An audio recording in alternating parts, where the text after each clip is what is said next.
Basketball media votes on all NBA teams, which create a snapshot of each season. Which players mattered most? Who do we need to remember from that season? Who stood out in a way that even an all-star nod could not fairly reflect? All-NBA is such an important honor that it even affects how much players get paid, as it is the most frequent qualifying tool for a supermax contract.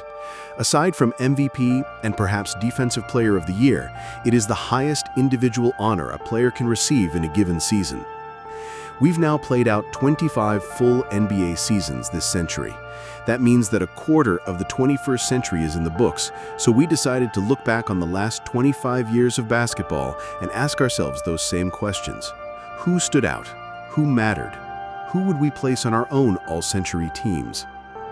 The exercise, in some respects, is intended to mimic the standard All-NBA formula. We select 3 All-NBA teams each season. We have selected 3 All-Century teams below. In other ways, we will deviate.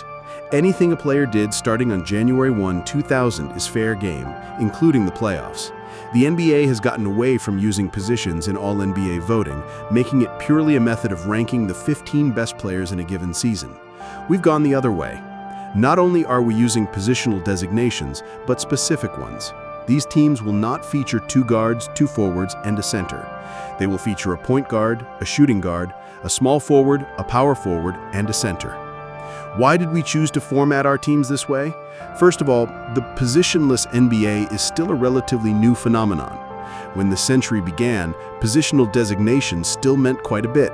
We chose to honor that. The second, and perhaps more significant reason, to make it more challenging.